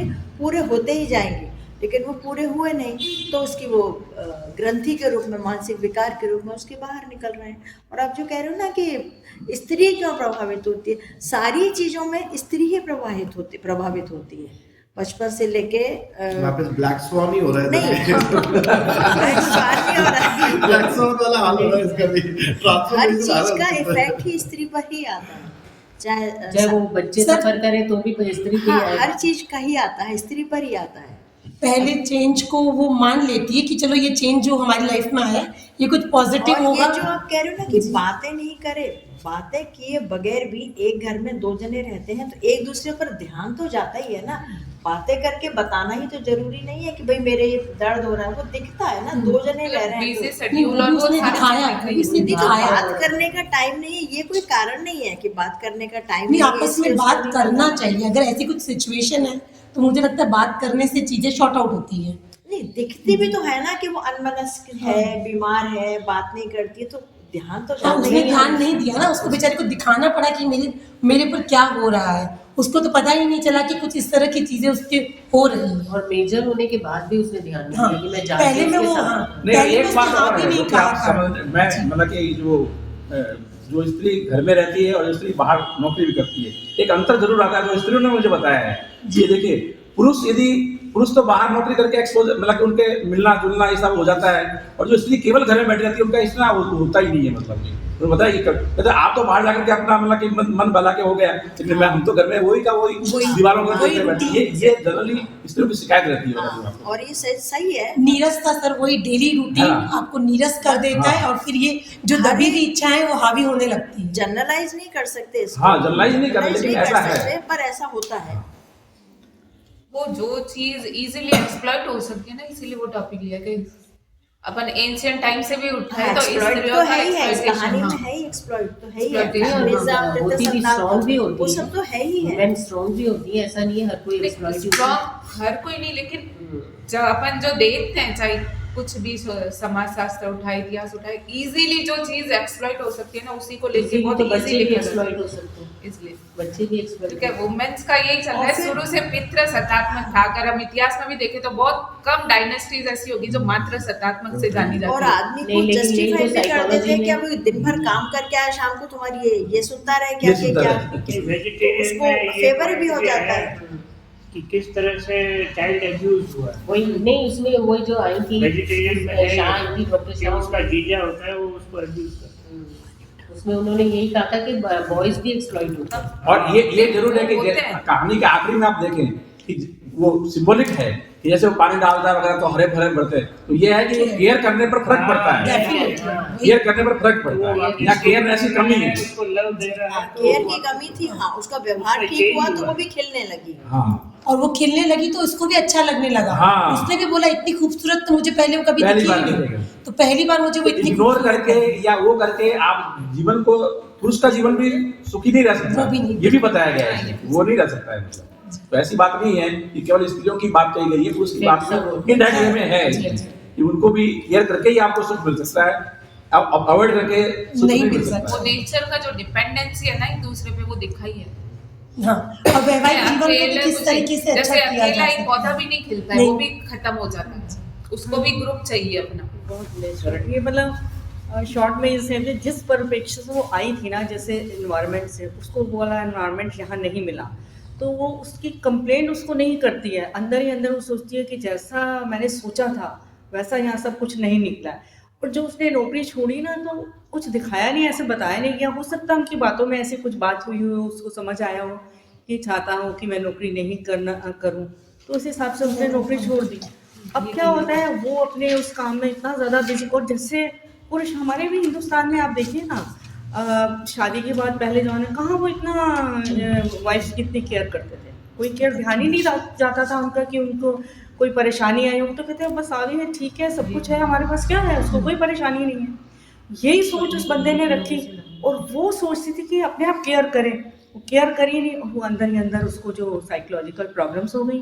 और फिर जब एंड में वो जैसे वो घर आता है, वो देखता है कि ओह वो तो है नहीं घर में, उसको एकदम तो लगता है कि मेरी सुविधाएं ख़त्म हो रही हैं, तो वो है नहीं। और उसके बाद जब वो पानी भी देता है, केयर थोड़ा सा लगता है कि ये तो बड़ी मुश्किल हो जाएगी, थोड़ा केयर करने से बेटर हुआ, तो थोड़े से उसको रियलाइजेशन होता है कि नहीं, केयर करने से बेटर हो जाएगा। मेरे को लगता है राइटर ने कहा है कि पॉजिटिव साइड में उसको कर दिया है कि हाँ, मतलब खोने का डर भी है, मतलब खोना भी नहीं चाहता है, रखना भी प्रॉपर्ली मतलब नहीं जैसे चाहता उसको है। लगा कोई नहीं है, तो उसकी घबराहट बढ़ गई। घबराहट थी वैसे उससे। इस कहानी में बिल्कुल सही कह रहे हैं, कहानी में पुरुष को खलनायक के रूप में पेश नहीं किया गया, हाँ, बताया गया है कि भाई नॉर्मल ऐसा ही ऐसा ही ऐसा ही मतलब हिंदुस्तानी कल्चर भी ऐसा ही है। आजकल चेंज हो गया है, बच्चों ने चेंज कर दिया आजकल सब कुछ, बाकी हिंदुस्तानी कल्चर में भी सब चेंज है।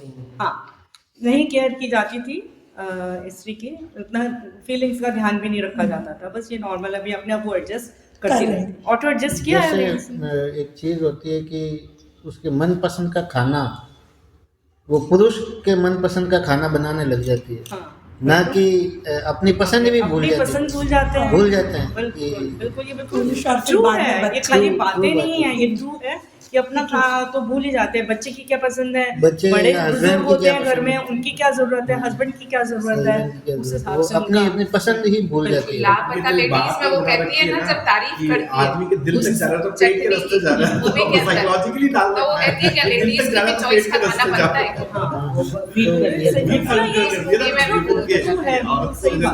हमारे जो दादी वगैरह के टाइम में सब ढल रहा था चीजें, कभी मुझे लगता नहीं कि ऐसी कुछ समस्याएं आपस में कभी सुनने को भी मिली होगी हमारे दादा वगैरह की, पर जैसे जैसे धीरे हो रहा है, लेडीज ने भी सोचना शुरू किया कि हम भी कुछ है, या हमारी भी कुछ आकांक्षाएं हैं, या हमें भी कुछ चाहिए। तो ये जो मानसिक जो बोलते हैं ना कि सोचना, ये जैसे सर ने पूछा ऐसा क्यों लग रहा है, मतलब कि तो मतलब जब इन्होंने सोचना शुरू किया भी हम भी तो कुछ हैं, तब ये चीजें वो उठने लग गई एक्चुअली कि केयर चाहिए, प्यार छोटी चाहिए। सिटी में आएगा तो उसमें बहुत चेंजेस होते हैं। बड़े ने उससे बहुत कुछ देखा हुआ था, विशाल सब कुछ हो गया, बहुत शॉर्ट हो गया, तो वो तो एक बहुत बड़ा चेंज अपने आप में ही है। और फिर भी वो उस तरह की लेडीज सब एक्सेप्ट करती थी, अपने आप को एडजस्ट करने की कोशिश करती थी हर तरह से, पर वो ये भी चाहती थी कि मेरी केयर करे, या तो केयर उससे नहीं हुई, और वो अब उसके नतीजे ये कि अतुल सुभाष जैसे केस भी आने लगे अब तो।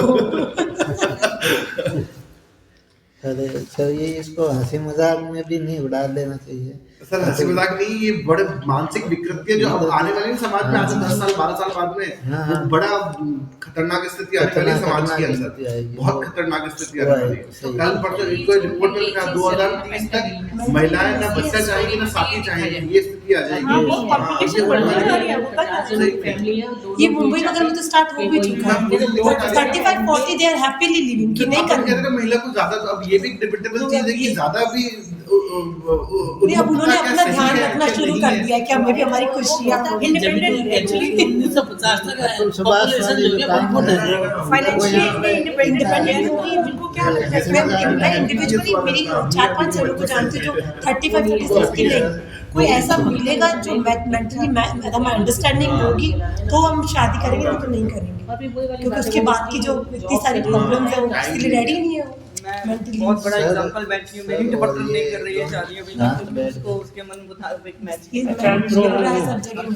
वो पहले वो क्या चीजें ऐसे घोलते हैं ना, तो ये लोग घोल का शुरू करके बैठ जाते हैं, फिर अपन लोग घूमते रहते हैं। इस कहानी में आप एक चीज आपने नोट किया होगा, कहानी बिना नाम की है, किसी का कोई नामकरण नहीं किया गया है, है ना। हाँ, ये एक बहुत मतलब कि इसमें मतलब सांकेतिकता में भी सांकेतिकता बढ़ती है। कहानी कोई नामकरण नहीं है किसी पात्र का। हाँ, किसी पात्र का कोई नाम नहीं। नामकरण सेरेमनी करेंगे नहीं, तो ये नहीं, ये कहानी सिंबॉलिक और बनाया है इसको भाई, ये वो केवल उसी दो व्यक्तियों में कहानी नहीं है, केवल एक्चुअली में कहानी फैल रही है। हाँ, इसका टाइटल देखिए आप, वो वुमन की बात कर रहा है, वाइफ की बात जो ऑथर है वो वुमन कह रहा है, not wife. It belongs to whole world. Sir हर कोई अपने से रिलेट करके उसको बता सकता है sir. Between the husband and wife. हाँ, वो एक औरत की ये बात स्टोरी राइटर की अपनी एक दिमाग है, मतलब उसने जो अपनी बात कहने के लिए टाइटल क्या चुना, बिना नाम के पात्र तो कह करके कहानी कह रही है, सारे सिंबॉलिक है, मतलब कि जो ये कहानी खूबसूरती है ये, मतलब लास्ट में एंड आप अपने हिसाब से ले लीजिए हाँ। जिसको जो अच्छा लग रहा है। कोई ओपन प्रकृति एंडेड से कहानी तो आजकल ज्यादातर वो यही लिखी है कि पाठकों पर छोड़ दिया जाता है कि भाई पाठक मंथन करे उस पर। मित्रों, ये आप लोगों की बात सुनकर तो खैर अभी कुछ नए विचार बने हैं, लेकिन शुरू में जो सबसे पहले जब मैंने इस कहानी को पढ़ा तो इसका हिंदी वर्जन पढ़ा, तो हिंदी वर्जन पढ़ के मेरे को लगा कि मतलब बेसिकली जब समझ में कोई बात नहीं आती है तो आपको लगता है कि आपको ये चीज़ पसंद नहीं आ रही है। तो प्राइमरी रिएक्शन में मुझे ये कहानी पसंद नहीं आई, और मुझे साथ में ये वाक्य भी याद आया। एक बार उस्ताद सिंह निज़ाम ने कहा कि अगर कोई बड़े रचनाकार की रचना अगर आपको पसंद नहीं आ रही है तो इसका ये मतलब है कि वो रचना आपको नापसंद कर रही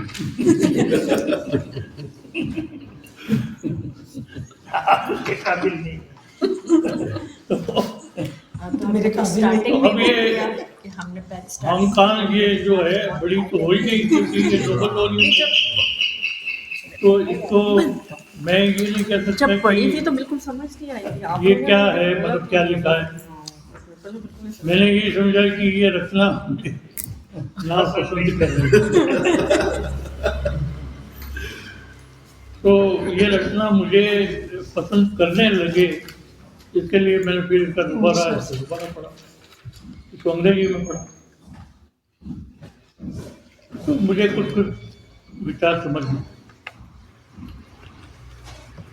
फिर पढ़ा के उसके जो इनपुट थे वो मैंने देखे, तो मुझे सबसे पहले काफ्का की मेटामॉर्फोसिस याद है, लेकिन मैंने कहा नहीं, वो उसका थीम अलग है, इसका कुछ और विचार था। फिर वो चित्र में जो तुमने या पेंटिंग्स में या स्कल्पचर में जो ट्रांसफॉर्मेशन है, या हमारी जो हिंदू माइथोलॉजी में है, ये जो एक अपन कहते हैं कि वृंदावन दो तरह के, एक उद्गल वृंदावन है। उद्गल वृंदावन में कोई गोपी, कोई लता, कोई वृक्ष, कोई गाय, कोई कृष्ण, कृष्ण तो एक ही है, लेकिन ये सब आपस में कोई लता कब गोपी हो जाएगी, कब गोपी कब गाय बन जाएगी, ये कोई नहीं कह सकता।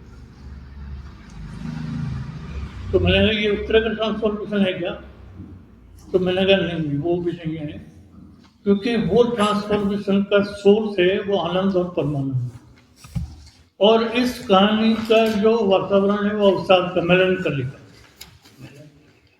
और इस ऑथर की, इस लेखिका की अगर ये जो ट्रांसलेशन भाषा में जो क्राफ्ट्समैनशिप की अगर अपन बात करें तो वो क्राफ्टमैनशिप इसमें बहुत हाइटेंड वे में हमारे सामने आई है कि वो एक अवसादमय वातावरण का एक बहुत जबरदस्त चित्र हमारे सामने वो रख रही है कहानी।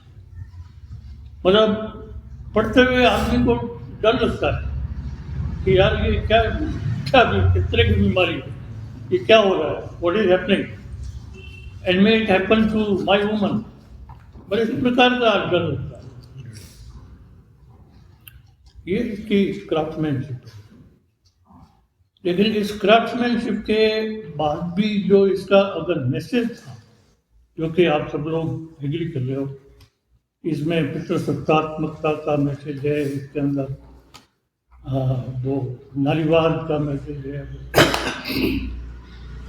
तो साथ में इस प्रकार से बताया कि वो एक डेवलप्ड कंट्री में ये लिखी, उसके वातावरण में लिखी हुई कहानी है। और हम अभी उस दौर से, भारतवर्ष में हम और जोधपुर जैसे शहर में हम अभी उस दौर से निकल रहे हैं। हमारे सामने इस वक्त साहित्य के हिसाब से नारीवाद के दो संदेश हैं। एक संदेश तो यह है कि नारी पुरुष के बराबरी का दर्जा चाहती है, नारी पुरुष से प्रेम की अपेक्षा करती है। इस संदेश में मुझे कोई अंतर नहीं, अगर ये कहानी उस तक सीमित है। लेकिन एक दूसरा संदेश है जो कि डेवलप्ड कंट्री की नारियों से आ रहा है, तो जिसका हर्षवर्धन कह रहा था कि ये आने वाला है 10-12 साल में। वो ये संदेश है, नारियां कह रही है हमें पुरुष की आवश्यकता नहीं, वी डोंट नीड मैन। मुझे इस संदेश से, चाहे वो कितने बड़े साहित्यकार या नारीवादी साहित्यकार लिखा हो, मुझे सख्त ऐतराज है। क्योंकि हमारी परंपरा में तुलसीदास ने कहा है, सिया राम मैं सब जग जानी, करो प्रणाम जोर जुग पानी। उसको फिलोसॉफी के रूप में सांख्यवाद में जमा होते हैं, तो हिम्मत सिंह सिन्हा कहते हैं कि सांख्यवाद का मतलब है पुरुष और प्रकृति। प्रकृति पहले आई है, पुरुष बाद में। सांख्यवाद से बाद में जब हम साहित्य में आते हैं तो ये सांख्यवाद बन जाता है मर्द और औरत, और सारा लिटरेचर मर्द और औरत के बीच के आकर्षण और उसके वियोग के दुख के ऊपर आधारित।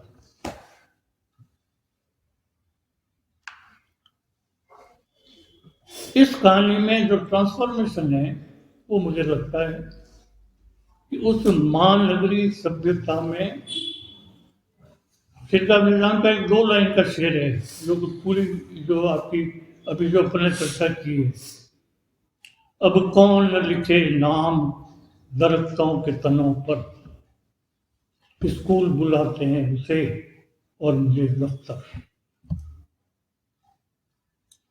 और स्कूल जा रही है, शाम को छुट्टी जा रही है, आदमी दफ्तर जा रहा है शाम को।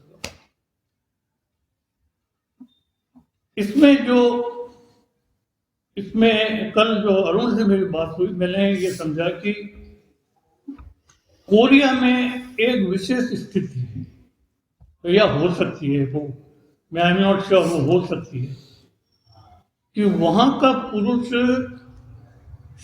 ये नहीं चाहता कि स्त्री को उसके बराबरी का दर्जा मिले। वहां का पुरुष ये नहीं चाहता कि वो काम करे। वहां का पुरुष ये नहीं चाहता कि वो जब घर में आए तो वो उसकी सेवा में हाजिर न हो। ये एक जियोपॉलिटिकली एक शॉर्ट पर्सपेक्टिव की बात हो सकती है। इसको मैं बहुत ज्यादा व्यापक, यानी व्यक्ति से समष्टि, इस बात को मैं व्यक्ति से समष्टि तक मैं नहीं ले जा सकता, और मैं चाहता भी नहीं कि इसको ले जाया जाए।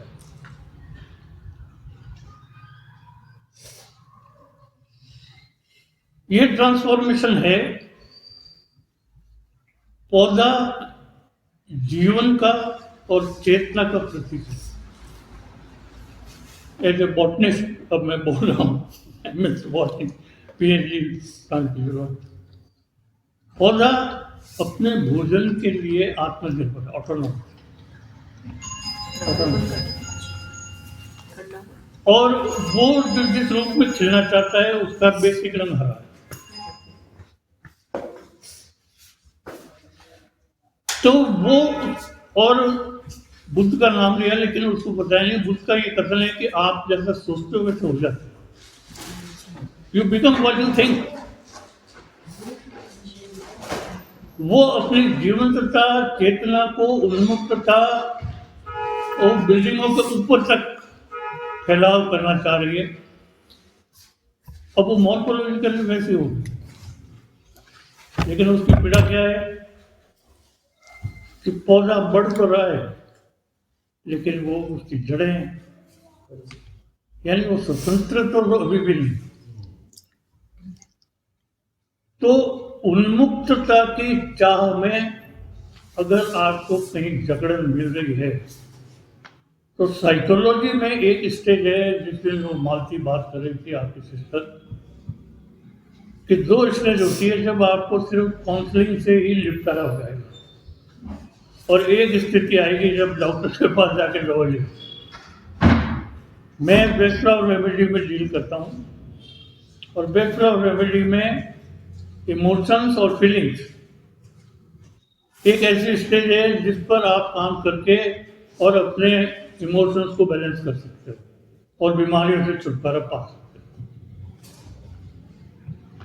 इसमें नायिका की जो मनस्थिति है वो पागलपन की नहीं, वो एक इमोशनल इम्बैलेंस की स्थिति है, और वो इमोशनल इम्बैलेंस की स्थिति उसकी सोच से मिलकर उसको एक रूप में ट्रांसफॉर्म। मैं ये नहीं कह रहा हूँ कि वो पौधा हो, लेकिन वो मानसिक रूप से एक तरफ उन्मुक्त होना चाह रही है और दूसरी तरफ उसकी जड़ें जमीन में बंधी हुई, और यही उसका टेंशन है, और यही टेंशन उसका साइकोलॉजिकल इम्बैलेंस है। She is not psychic, she is not mad, she is not insane, she is conflict imbalance, wanting some communication, wanting some affectionate touches, which is not available in a restricted environment of a highly developed country bearing multi-story buildings, lot of work, man is not free। सब ये औरत free है लेकिन other women are not free, वो किसी से बात भी नहीं कर पा रहे। तो इस प्रकार से एक ये कहानी ये बता रही है कि अगर हम लगातार विकास की इस परिभाषा में हम आगे बढ़ते रहे। अंग्रेजी में कुछ किताबें हैं, man are from Mars, women from Venus, man is man, women is women, girls are girls, girls are all.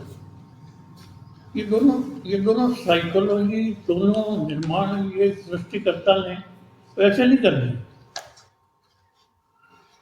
ये दोनों चाइना में इसको येन यांग कहते हैं, येन यांग।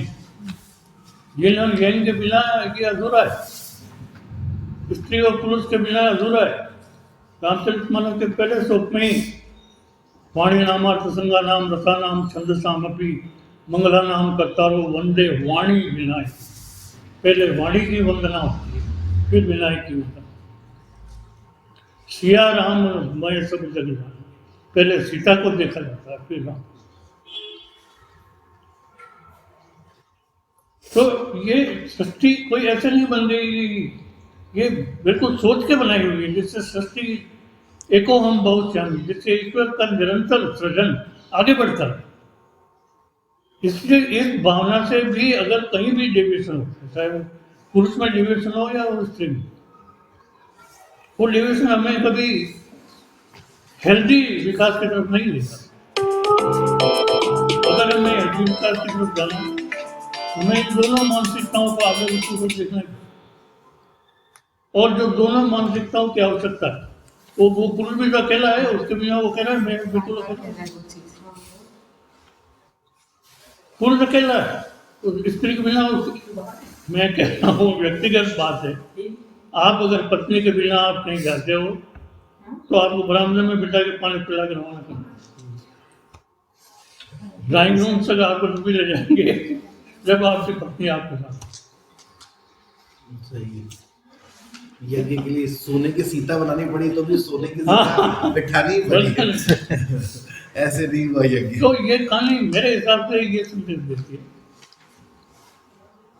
कि हमें करो, विकास करो, कितना ही करो, बनाओ मस्जिद, काम करो खूब, लेकिन ये समझो कि ये इसमें प्रकृति और पुरुष का जो बैलेंस है उस बैलेंस को मत बिगड़ो। और अगर फेमिनिज्म कभी भी अगर ये मैसेज देता है कि नारी ये सोचे कि I can live without man या मैन सोचे कि I can live without woman, तो बिल्कुल गलत है, मैं इसके साथ हूँ।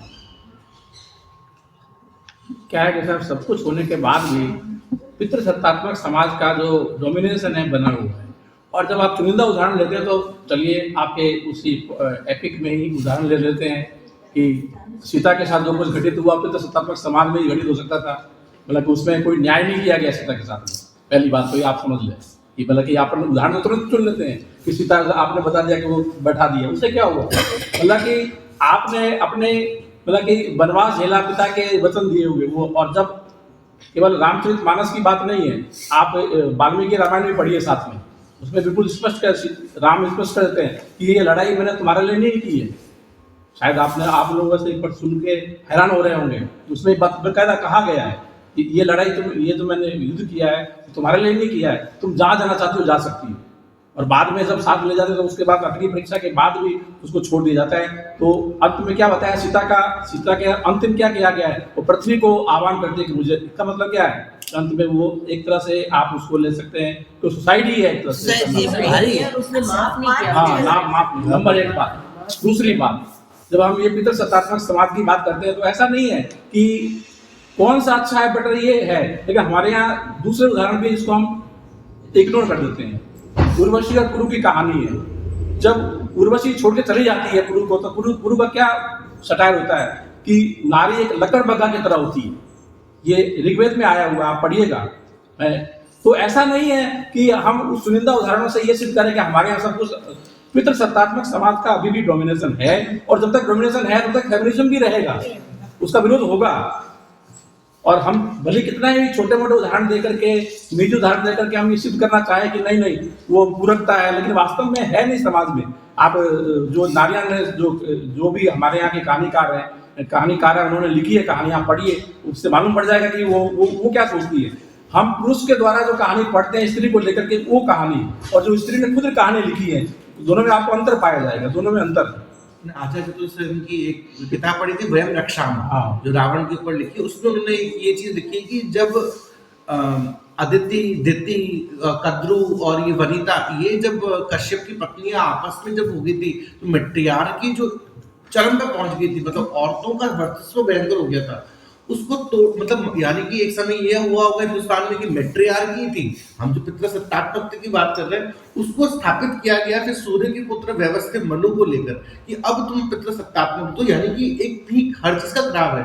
अब पितृसत्तात्मकता का पीक भी जब बर्बाद करने लगा है तो ये औरत फिर आगे आई है, शायद इनका पीक फिर आएगा, फिर वो मैट्रियार्की। पर ये केवल अपने यहाँ नहीं है, हम ऐसी कहानियां पढ़ते हुए जब देखते हैं तो हमें लगता है कि ये केवल भारत में ही नहीं है, दूसरे देशों में भी है। इवन अमेरिका और इंग्लैंड जैसे विकसित देशों में भी जब वहाँ की औरतें जो वो कहानीकार, स्टोरी राइटर लिख रही हैं, तो आप देखेंगे कि या उसकी कहानी भी समीक्षा करती है, तो आप देखेंगे कि वास्तव में वहाँ भी समस्या है, रूप अलग बदले हुए रूप है। ये है कि ये चीज वैसा का वैसा नहीं जैसे कि यहाँ पर है, तो लेकिन है, और उसका विरोध करती है। तो ये दोनों चीजें पैरेलल चल रही, तो चूंकि जागरूकता जैसे आएगी तो उस पितृतात्मक सत्तात्मकता का जो है विरोध फेमिनिज्म में है।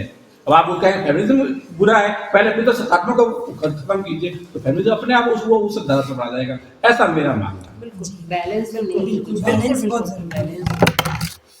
कुछ ना कुछ ओवर पार करते हैं, कुछ ना कुछ, चाहे मैन करें या वुमेन करें।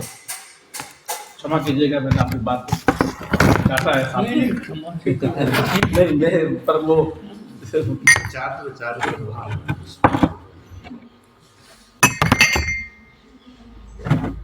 नहीं मतलब क्या आप इसको मानेंगे कि स्त्री ये कहे कि आई मतलब पुरुष भी समाज का ही? Not always. नहीं, पर ये आप क्या माने कि भी तो सत्ता पर सम्मान बना रहना अगर चाहिए। वो क्रूअल है और आप मतलब बिल्कुल भी केयरिंग नहीं है तो it's better to live alone. हाँ रादर कि आप ऐसे क्रूअल मैन के साथ रहें तो it's better to live alone, क्योंकि जो लड़कियां शादी कर रही हैं If the man is cruel, if the it's man better is to live cruel alone. तो it's So better you to think live always men is cruel? no, not always। नहीं, depend on situation उस lady ने या उस मतलब जरूरी नहीं है मतलब अगर आदमी cruel है बोल तो रहा वो कोर्ट भी क्या है like many Cruel times situation भी तो many होगी। times not so many लेकिन many times men are cruel। अभी हम ये बात तो कर लेते हैं कि Policy एकदम से depend तलाक आदमी हक करेगा ना, मौका जिसको मौका मिल रहा है वो अभी अपनी कहते हैं ना कि नहीं, बहुत लेकिन सारे ये- तलाक होने लगे हैं, अभी स्त्रियां घर तोड़ रही हैं, है ना, कहने लगे ना कितना और होने भी कोई लगे भी चीज एकदम ऐसा मतलब हमने जनरलाइज नहीं कर लड़कियों सकते। के पालन पोषण में हम अंतर ले अब आए जैसे आप देखिए डिवोर्सी जितनी भी लड़कियां हैं उन लोग डरी है कि मम्मी बेटर है कि हम अकेले रहें, कैसे कि जो शादी हम बेयर करनी करके है, आए हैं कि लेकिन ऐसा ही अगर इससे भी बहुओं के प्यार मामले है, में कुछ आ हम जाता है, चेंज तो नहीं वो अकेले रहते खुश वो हमारी Definitely, मनस्थिति लेकिन बदल रही है। क्या हम वो तो जब पेशेंस उनकी है शादी हम होके हम पहुंचती है तो पेशेंस का सोचती भी ये कोई क्या हो बड़ा गया, लड़कों में उसको आगे आ रही है समझ हमारे में शादी हो गई, अब कि तो हमारे बेटी पहनना है। लड़कों में भी लड़कियों में दोनों फैमिली छोटी होती जा रही है तो ये दोनों इस जा चीज रहे में हैं, दोनों जा रहे हैं घर से और फिर आके अगर एक शादी अंतर जाके जाता है। आता है क्या है क्या ऐसा हमारे टाइम पर भी ऐसा ही हिंदी था। को टाइम मैं भी तो एक टाइम ऑटो समझ थी पता नहीं क्या बात है। हाँ वही मैं कह रही हूँ मम्मी, तुम पहले प्रोग्राम थी इस चीज की, हाँ। तुम और हम प्रोग्राम थे कि हमारी शादी होगी, हमको जाके घर संभालना है, बच्चे पालने और जैसे कुछ आजकल- बताया नहीं गया था। कुछ बता आजकल की लड़कियां को कह रही हूँ ना कि कौन से सब्जेक्ट लेना है तुम्हारी मर्जी है, कौन से कॉलेज में freedom से ना parents freedom को दे कैसे रहे हैं। शादी करनी है। तो मैं वही कह रही हूँ ना, लड़कियों के पालन पोषण में हमने अंतर कर लिया है, लेकिन बहुओं के मामले में उसमें अंतर अभी नहीं। बहुत ज्यादा नहीं आया है, बहुत ज्यादा है। पुरुष और जो हस्बैंड वाइफ जब शादी करते हैं उनके ये है कि लड़का नहीं ऑफिस से अंदर आया, अंदर से तो अंतर नहीं आता, मतलब ऊपरी ऊपरी कवर से आ हाँ वही जाता कह है, रही हूँ ना, तो अंदर लड़का से तो थोड़ी आया, सी वो सास आगे अखबार पढ़ के चाय पी, अभी वो अपनी भुगत चुकी है तो उसे निकालेगी नॉट एग्जैक्टली वो, बल्कि उल्टा होता है। जैसे मेरा पर्सनल है कि वो उसको बेयर नहीं करना पड़े जो मैंने किया है, वो तो बिल्कुल भी नहीं, लेकिन हाँ कभी कभी आती है। आज तो आई जाती है। जनरेशन गैप तो हर जगह होता है, हर जगह तो नाम मैं सास बहू है। बोलती भी ना बहू सास। क्यों बनाना है, बेटी को क्यों बनाना है। हाँ, मैं तो ये कहती हूँ जैसे बोलते हैं ना मदर इन लॉ को मम्मी वर्ड ही नहीं यूज करना चाहिए, मम्मी या माता जो आप बोल रहे हैं ना, साइकोलॉजिकल इफेक्ट है इसका भी। आप कुछ और नाम दे दो इस रिश्ते को तो फिर वो वाली एक्सपेक्टेशन नहीं आएगी। सास में आएगी ये बेटी बेटी मेरी तरह और लाइफ में आएगी। इसमें तो पता नहीं कितनी सदियां निकल जाएगी। तो ये जनरेशन तो हमेशा सदियों से चलता आया है, ये चलता रहेगा। ये इल्यूजन जो लेके अभी लिख रहे हैं, उस पर्टिकुलर टॉपिक